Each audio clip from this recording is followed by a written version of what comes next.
Vous écoutez un podcast de EJR Radio, la radio pour tous.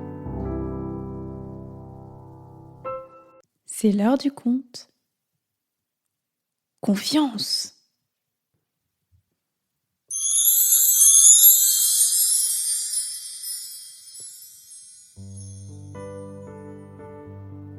Le soleil levant éclaire la campagne endormie. Sur le chemin qui mène à Bethléem, Joseph guide le petit âne qui porte Marie. Il y a maintenant plusieurs mois, les paroles d'un ange de Dieu ont bouleversé la vie de cet humble charpentier. Jamais il n'oubliera ce qu'il lui a dit. « Joseph, ne crains pas de prendre Marie chez toi. L'enfant qui est en elle vient de l'Esprit Saint. Elle donnera naissance à un fils et tu l'appelleras Jésus. » Joseph a cru en la parole de cet ange.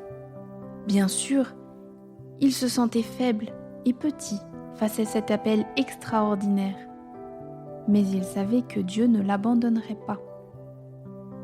Dans le secret de son cœur, il a dit au Seigneur : « Je suis pauvre et pécheur, mais j'ai confiance en toi. »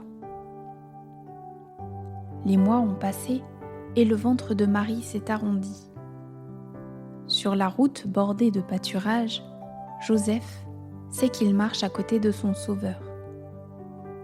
Pourtant, dans son cœur, la crainte se mêle à la joie. Il s'inquiète pour Marie. Ce voyage est bien trop fatigant pour une femme qui va bientôt donner naissance à son enfant. Le soleil est maintenant haut dans le ciel. De nombreux voyageurs se pressent sur le chemin qui monte vers Bethléem. Joseph fait tout ce qu'il peut pour que Marie ne soit pas bousculée. Soudain, il tire brusquement sur la bride de l'âne qui fait un écart sur le côté, juste à temps pour ne pas heurter de gros ânes et leurs propriétaires un peu trop précis. Joseph regarde Marie inquiet. Elle rit de leur mésaventure, mais lui n'est pas rassuré. « Pauvre Marie, tu n'es pas en sécurité dans cette foule de voyageurs. Et si tu étais tombée? Et si tu t'étais blessée ?» « Je vais bien, Joseph, » le rassure Marie. « Cesse de te tourmenter. Dieu prend soin de nous. » Les paroles de Marie touchent le cœur de Joseph. « C'est vrai, pense-t-il. Dieu ne nous abandonnera pas. » Et dans le secret de son cœur, il redit au Seigneur : « J'ai confiance en toi. »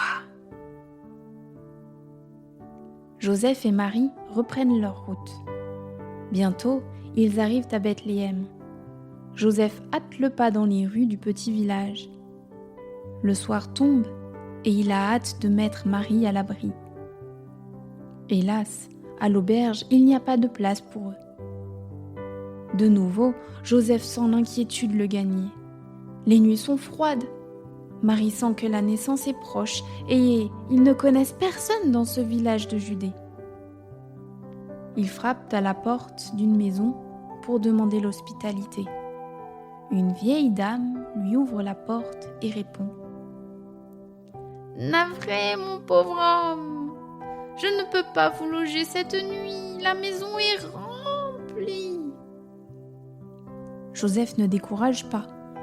Il frappe à une autre porte et renouvelle sa demande. « Nous n'avons pas de place pour des étrangers. Partez !» lui dit un jeune homme avant de leur claquer la porte au nez. Partout, Joseph et Marie reçoivent la même réponse. Pourtant, Marie garde son doux sourire et à chaque fois qu'une porte se ferme, Joseph redit dans son cœur avec foi : « Seigneur, j'ai confiance en toi. » Ils finissent par se réfugier dans une étable, un pauvre abri dans lequel ils trouvent un peu de paille, une mangeoire et un vieux bœuf endormi. « Nous serons bien ici, » dit doucement Marie. Elle sourit et dans le cœur de Joseph, l'inquiétude fait place à la joie. Il murmure tout bas : « Merci Seigneur de nous avoir donné un tour.